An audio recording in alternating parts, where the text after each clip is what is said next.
नमस्कार, मैं हूं शिवेंद्र। आप देख रहे हैं 10 खबर। क्राइम की बहुत सारी दास्तान आपने सुनी होगी, पर आज जो क्राइम स्टोरी मैं आपको बता रहा हूं, वाकई में सुनकर आप भी सोचने लग जाएंगे कि क्या ऐसा भी होता है।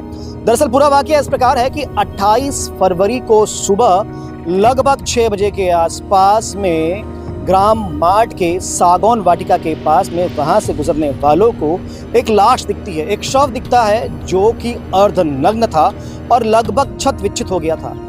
पहले देख के तो यूं लगा कि शायद वहां से गुजरने वाले किसी भारी वाहन ने, किसी गाड़ी ने उसे ठोकर मारी है, जिसके कारण उसकी मृत्यु हो गई है।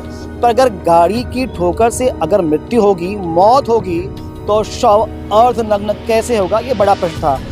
वहां से गुजरने वाले लोगों ने पुलिस को सूचना दी। तुरंत मौके पर पुलिस पहुंची और जब पुलिस ने अपनी प्रारंभिक जांच की तो ये बात तय हो गई कि ये केवल एक्सीडेंट का मामला नहीं है, ये मामला है हत्या का। एक्सीडेंट दिखाकर हत्या का प्रयास ये किया गया है। पुलिस तुरंत जांच में जुट गई, एफएसएल की टीम को बुलाया गया और बाकी पुलिस ने अपने तंत्र को तेज कर दिया कि आखिर ये मामला सारा क्या है। तो जो पुलिस को जानकारी सबसे पहले मिल पाई कि जिसका शव था वो शव था 27 साल के किशोर सारथी का। किशोर सारथी रायपुर के खरोरा के तिल्ला डी के गांव का रहने वाला था और रायपुर की एक गुजराती डेयरी में काम करता था। 28 तारीख को शव मिला। 27 तारीख की शाम को ही लगभग 8 बजे वो अपनी दुकान से ये बोलकर निकल गया था कि उसे जल्दी जाना है, जरूरी काम है, जो जानकारी दुकानदार ने पुलिस को दी थी। पर आखिर इस घटना को कारित किसने किया था? पर जैसे ही जानकारी पुलिस को हो पाई, परिवार को सूचना दी गई।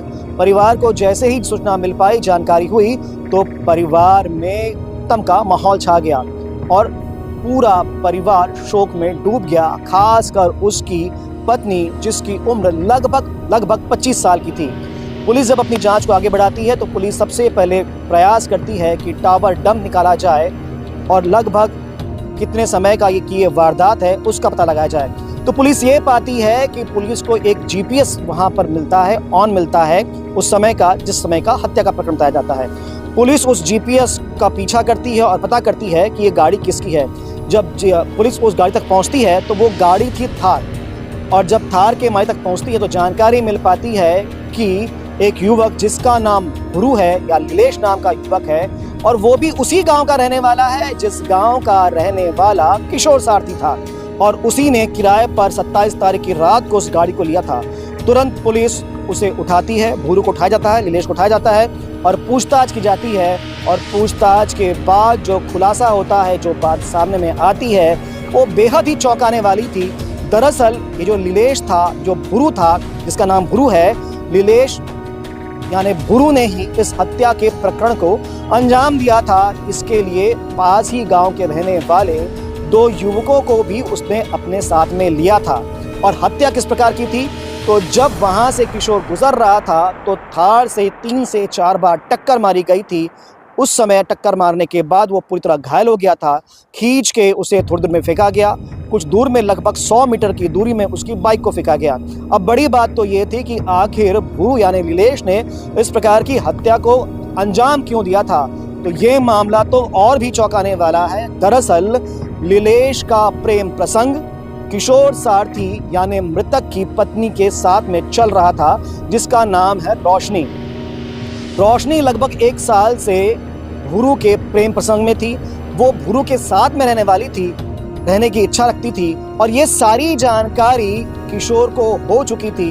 किशोर उससे मिलने के लिए मना करता था, डांटता था, कई बार मारपीट की बात भी सामने में आती है। एक बात तो सामने में ऐसी भी आई थी कि रोशनी ने अपने सारे गहने गिरवी रख के सारा की सारा पैसा हत्यारे गुरु यानी नीलेश को दे दिया था। पर उस रात, जिस रात इस हत्या को अंजाम दिया गया, वो घटना इस प्रकार थी कि रोशनी ने किशोर को कॉल किया, उसे ये कहा कि होली पर मेरी बहन को गांव से लेकर आ जाइए, और जिसके लिए वो जल्दी घर से निकला था। दुकान से 8 बजे निकला था।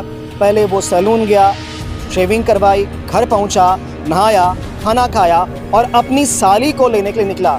पर जैसे ही किशोर अपनी साली को लेने के लिए निकलता है, उसकी पत्नी रोशनी गुरु को कॉल करती है कि इस रास्ते से वो गुजरने वाला है तुरंत भूरू अपने दोस्तों को लेकर किराए की थार गाड़ी को लेकर उस रास्ते पहुंच जाता है, उसका इंतजार करता है और जैसे ही किशोर वहां से गुजरने वाला रहता है तो थार की ठोकर से उसकी हत्या कर दी जाती है। ये पूरा मामला खुलासा पुलिस ने 24 घंटे के अंदर में कर दिया। पर बड़ी बात कि एक पत्नी ने फिर से अपने पति की हत्या कर दी, रिश्तों का अंत कर दिया। कहीं ना कहीं इस प्रकार के प्रकरण बार बार सामने में आ रहे हैं और लोगों का अब वैवाहिक जीवन के प्रति विश्वास उठता जा रहा है। कहीं ना कहीं इस हत्या को रोका जा सकता था अगर वो अपने संबंध को विच्छेद कर देते या रोशनी अपनी इच्छा अपने परिवार वालों को बोल देती तो शायद ऐसा नहीं होता, एक युवक आज बीच में होता। पर बड़ा मामला फिर से एक बार पत्नी ने अपने अनैतिक संबंधों के चलते पति की हत्या कर दी है। इस पूरे प्रकरण को लेकर आप क्या सोचते हैं कमेंट करके जरूर बताइए और खबरों के लिए बने रहें 10 खबर के साथ। धन्यवाद।